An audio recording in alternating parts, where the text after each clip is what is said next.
Myth number 7 is dinosaurs died out millions of years ago, did not walk with man, and are not mentioned in the Bible. Many people have asked, where did dinosaurs fit into the biblical timeline? And what does the Bible say about dinosaurs? Yes, the Bible does mention dinosaurs, even specifically. But before we get there, let's take a quick look at the big picture. Evolution holds that dinosaurs evolved 220 million years ago and died about 65 million years ago from any of a number of possible extinction events. But the Bible teaches that all land animals, including dinosaurs, were created on the 6th day of creation, just thousands of years ago, and they were all named by Adam just before God handed over his completed creation to Adam and Eve, charging them to take dominion over his completed creation. Then, about 4,400 years ago, the entire world was deluged by Noah's flood, and the dinosaurs, along with billions of other creatures, were wiped out. Let's take a quick look at some evidences that show that the biblical account might actually be true. First, dinosaurs are cleverly designed. Consider this Triceratops. Its 2,000-pound head is mounted in a way that allows it to turn every which way, yet still be strong enough to ram something, even while running. What about massive sauropods with weight-bearing systems from hip to toe that allow its 200,000-pound body to even walk, and neck vertebrae that are 90% filled with air so it can lift up its head? Next, there's the absence of dinosaur ancestors and transitions. Even the Chicago Field Museum sign admits there have been 0 transitions between dinosaur kinds. It shows question marks regarding where they came from. It's almost like someone just put each basic kind on Earth right at the same time. There are even dinosaur design features that show they lived in the ideal pre-flood world. Pterodactyls may have been too heavy to fly in today's atmosphere. Same with huge pre-flood dragonflies. The fossil record is filled with giant creatures and plants. We know this because there are billions of dead things buried in rock layers laid down by water all over the Earth. And when we look at the dinosaur fossil record, we see that they were buried furiously, rapidly, and simultaneously, oftentimes found fleeing in groups. Take this massive bone bed in Hilda, Canada. Thousands of centrosaurs were catastrophically buried over an entire square mile. Or this one in China, where thousands of different kinds of dinosaurs were simultaneously buried in a single 980-foot-long ravine. There are hundreds of dinosaur bone beds all over the world, including the US, where the Morrison Formation covers 13 states and 700,000 square miles. Thousands of torn-apart dinosaurs are buried here in hundreds of mass graves, with many found in the classic death pose with their necks arched back, choking as they died. Museum signs everywhere even admit they died in a watery catastrophe. Some dinosaurs are even found mummified, with tree leaves, flowers, ferns, shrubs, and algae still in their stomach. Dinosaurs are even found buried with marine creatures. Isn't a global flood the best explanation for this? Scientists have been discovering soft tissue in dinosaur bones. They describe blood cells, blood vessels, connective tissue, and even collagen, which has a maximum shelf life of about 900,000 years at 40 degrees. With a maximum shelf life of less than 1 million years, what's collagen doing in dinosaur bones that are supposedly 65 million years old? Many dinosaur bones are even found unfossilized in places like Madagascar, Alaska, and Montana. Does this evidence seem to support the Bible's recent and violent flood, or evolution stories? But some would say if the Bible includes the truth about Earth history, it would specifically mention dinosaurs. Well, the term dinosaur wasn't even invented until 1841, and Bible translations before this time used the term dragon over 35 times, in many contexts describing dinosaur-like creatures. Job chapter 40 describes a majestic creature using the name behemoth, which means colossal beast. In context, Job and his philosopher friends just finished over 30 chapters of dialogue trying to explain God and why he would allow such hardships into Job's life. Then God shows up in a whirlwind, tells Job to brace himself like a man, and says that he would be the one asking Job the questions for a while. Then, for 4 chapters straight, God asks Job 77 rhetorical questions that all have to do with creation. After explaining to Job that he is the master designer of space and earth, God describes 13 of his created animals, such as an ostrich, horse, and deer, then caps off the discussion by telling Job about his 2 grandest creations, Behemoth and Leviathan. God calls Behemoth the first of all his ways, meaning the first in rank, the chief, the most supreme of his creative works. In context, God is saying to Job, sit down, brace yourself, and now I will tell you of the chief of all my works, the biggest, most amazing land creature I ever made. When we scan through all land-dwelling creatures, both living and extinct, which one comes up as the first in rank, the most colossal, or the chief? Clearly the sauropod dinosaur. Pairing God's word that Behemoth is the grandest creature he ever made with the fact that sauropods are the largest land creatures we've ever found should give us a clue to Behemoth's identity. Sauropods were huge. The largest one found to date was over 120 feet long. That's 10 freeway lanes across. At a weight of 76 tons, it's a wonder these creatures could even walk. In fact, Dr. Waddell was granted an international award for discovering one of the secrets behind how their mobility was even possible. Their bones were pneumatic. They were charged with air. Dr. Waddell notes they were marvels of biological engineering, and that efficiency of design is especially evident in their vertebrae, the bones that make up the backbone. It turns out their vertebrae was increasingly lighter, higher up the spinal column, and were filled with air, some up to 90%. When Matt puts sauropod backbones through a CT scanner, he finds a real surprise. The X-ray slices from the CT scans revealed not marrow, but a honeycomb pattern inside the dinosaur's back and neck bones, filled only with air. Matt's work shows that the bigger dinosaurs got, the more air they had in their vertebrae. This is one neck vertebra from Supersaurus. A neck bone like this would have been light enough for one man to lift. The same size mammal bone would require a forklift. Now, we found that the biggest of these sauropods, the vertebrae were about 90% air. So that's comparable to styrofoam. So the bigger the dinosaurs got, the more air sac-like structures running into the bone. Absolutely. While this may solve the puzzle of how they could lift and move their massive heads and necks, it doesn't solve the challenge of how they could possibly inhale enough oxygen through their tiny nostrils, which were only about twice the size of those on a living horse. Perhaps they thrived better in a world before Noah's flood when the oxygen levels were likely higher. Their long necks and tails resembled living suspension bridges. For this creature to eat, breathe, and move its long neck, the series of over 12 neck vertebrae had to be interlocking and twistable. They also had to have anchoring points in just the right places for muscles and ligaments to connect in such a way to prevent the neck from pinching veins and nerves and to brace the trachea and esophagus. God even describes Behemoth's diet, eating grass like an ox. In 2005, researchers found grass and sauropod coprolites in India, and some paleobotanists are even saying that this will cause a rewrite in our understanding of dinosaur evolution, because evolution holds that grass didn't evolve until millions of years after the dinosaurs had gone extinct. God describes Behemoth's strength in his hips and power in his stomach muscles. Again, we have a strong clue that Behemoth was a sauropod dinosaur because, while many animals have strong hips and stomach muscles, none were as strong as the sauropod.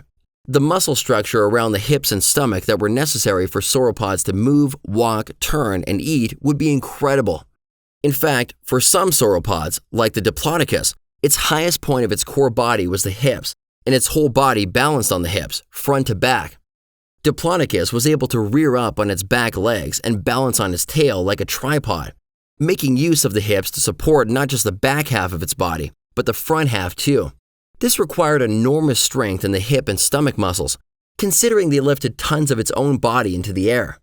Below the hips was an incredible weight distribution system that went from a massive femur, which in some cases was about 8 feet long, to 2 shin bones, then to 5 toes. Behemoth's tail also closely matches those of sauropods. God describes that he moves his tail like a cedar tree and follows this by stating the sinews of his thighs are tightly knit. Paleontologists have learned from muscle attachment locations in their bones that the tightly knit structure of Behemoth's thighs and hips actually made his tail sway from side to side with each step, much as a cedar tree does when it sways in the wind. Tail drag marks are only rarely found behind sauropod footprints, indicating their tails were raised while they walked. It's difficult to think of a creature that fits this biblical description better than a sauropod dinosaur. God describes his bones like beams of bronze. Most Bible versions translate this phrase as tubes of bronze, conduits of bronze, or pipes of brass, which conveys both strength and being hollow like a channel or a tube. This matches the fact that sauropods had the largest leg bones of any animal, and they are in fact just like tubes of metal, having a hard outer casing and spongy marrow and veins on the inside. Then God says that its ribs are like bars of iron. Unlike much of sauropod's skeleton that was spongy and filled with air for weight savings, its ribs were fully ossified. They were made out of solid bone. Again, we have a perfect match. God even describes Behemoth's habitat. He lies under the lotus trees, in a covert of reeds and marsh. The lotus trees cover him with their shade, and the willows by the brook surround him. This was a creature that had to be near lots of green food, living in a lush, tropical environment. Large sauropods had to eat half a ton of vegetation every day, and they likely had to eat all day long to consume this amount of food. Next, God says that indeed the river may rage, yet he is not disturbed. He is confident, though the Jordan gushes into his mouth. Why would God point out that this animal can stand in a rushing river? Lots of animals can do this, depending on the size of the rushing river. In this case, God said the river may rage, yet he is not disturbed, and that Behemoth is confident even though this raging river should gush into his mouth. The Jordan River is the largest river in Palestine, and it currently flows at only 15% of the rate it flowed in the past. Even so, in the winter, this river would be incredibly difficult to cross, and it would take a very sizable animal to stand undisturbed in this rushing current, and even more, let the current gush into its mouth. Some of the larger sauropods stood over 20 feet at the shoulders and weighed over 70 tons. Creatures of this size and mass could withstand a raging river better than any others. Even with all this evidence, some say that Behemoth was just a mythical creature. But why would God try to display his awesome creative power by describing something that never existed? Anyone can do that. And why would God say that Behemoth was the chief of all his creations after describing 13 real, still living animals in the same passage? Why go through all the trouble to describe Behemoth as a grass-eating animal that lies peacefully in the shadow of the river plants along with his physical description, diet, and habitat, all of which happen to fit a known creature, a sauropod dinosaur? Certain Bible footnotes state that Behemoth was a hippo or an elephant, but neither comes close to matching all 13 characteristics God used to describe Behemoth. Certainly hippos and elephants aren't the first in rank or chief of God's creations. Would God tell Job to gird up his loins, to behold the chief of his creations, just to show off a hippo? An elephant? These creatures were plentiful. They also don't have tails that sway like cedar trees, and both of these animals have been captured and killed by man throughout history. But God says that only Behemoth's creator can approach him, that he cannot be captured by humans when he is on watch, and that no one can use barbs to pierce his nose. These impossibilities fit sauropod dinosaurs better than any other animals because of their towering heads and huge size. With a head that reached over 40 feet high, it could also see people coming from far away.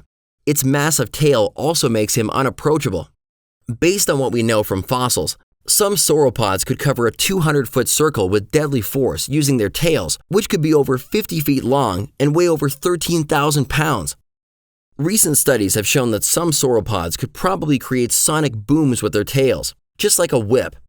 It's not by chance that God says to Job that Behemoth can only be approached by his creator. Good luck even getting near this creature to put a snare in its nose. To this day, elephants and hippos are surrounded by hunters and killed, but sauropods better fit this passage because they are simply unapproachable. God says that he made Behemoth, along with man, like during the same creation week, not millions of years ago. God made Adam as the last of his creations and gave him dominion over all the animals that had just been created during creation week, not just some of the creatures. Why else would God tell Job to consider or behold a creature which no human had ever seen? Just in the last 20 years, over 50 articles have been published in scientific journals that have documented 14 bioorganic materials in dinosaur bones that simply cannot be millions of years old. These include blood vessels, red blood cells, hemoglobin, bone cells, ovalbumin, chitin, unmineralized bone, collagen, limited DNA, skin pigments, FEX proteins, histones, keratin, and elastin. Just 20 years ago, most scientists simply assumed dinosaur bones were solid mineralized impressions of bones, but modern science has now revealed that many of the dinosaur bones are original, even at the molecular level. Hello, I'm Neil deGrasse Tyson, your host for Nova Science Now.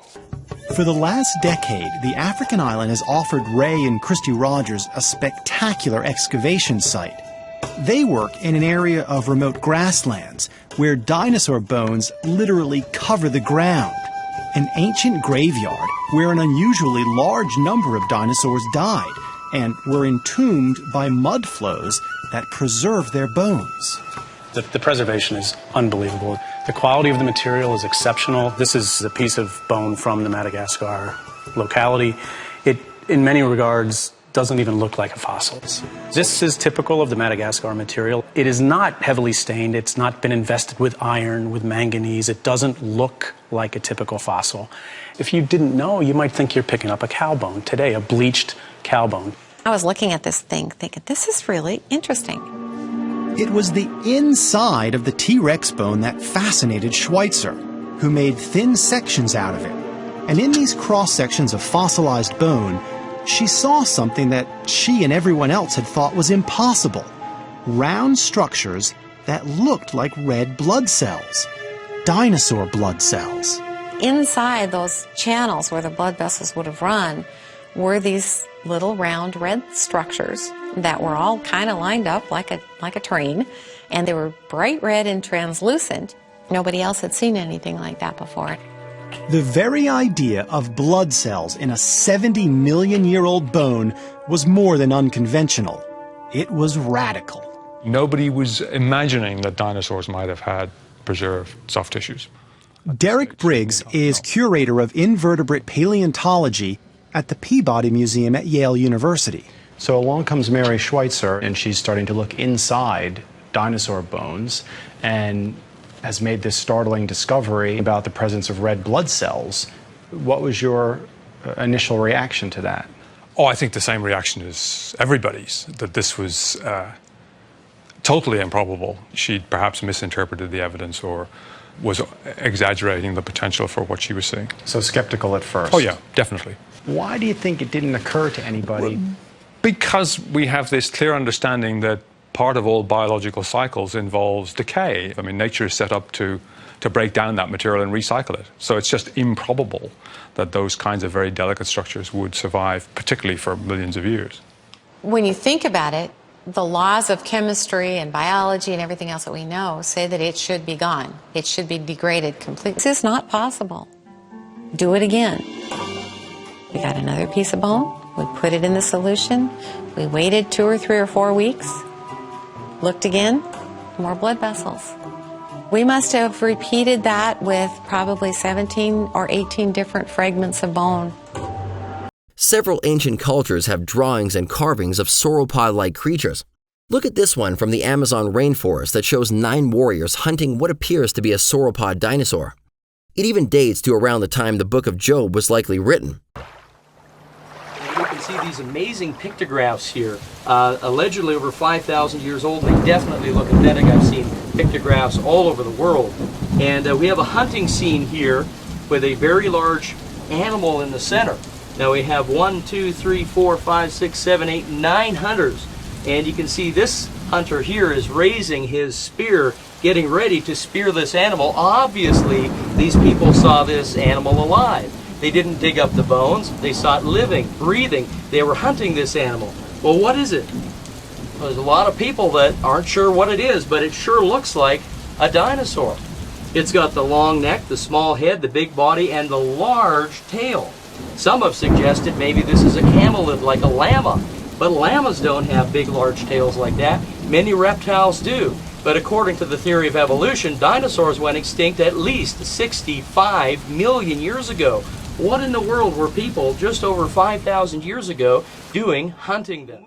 The local secular archaeologist would not tell us what he believed the animal was on film. Off camera, he admitted that it was a dinosaur that survived extinction and lived alongside people. Why did so many different cultures draw and paint the same type of creature? As a land-dwelling creature that breathed through its nose, Noah was commanded to bring these types of creatures onto the ark, as juveniles, of course, and many likely survived for some centuries after the flood. When it comes to human history, to bridge the gap between 4,000 to 5,000 years ago and the distant past beyond this time, we each have 2 choices. Rely on God who was there and told us what happened, or trust in carbon-14 dating and other types of radiometric dating beyond 100,000 years. Choosing between these 2 histories is no small matter. You see, people won't allow God's word to shape their daily lives or guide them in their eternal choices if they don't believe it's historically or scientifically credible. God's timeless word lays out Earth's initially perfect creation, the fall, the flood, and life afterwards. The New Testament describes Christ as the only way to be reconciled to God and live with Him in eternity. His timeless word gives us a clear testimony about when he created the world and the creatures that were present in the original creation, plus some of his magnificent creatures that survived after the flood. Why would God dedicate one of his longest animal descriptions to Behemoth, calling him the chief? Could it be to reassure Christians today that his word really is true, permanent, and dependable, and the viewpoint offered by the world is not? Are you a Christian student looking for answers about what the Bible teaches about creation, the fossil record, dinosaurs? Download the Genesis Apologetics app from the iTunes or Google Play stores for answers to these questions and more.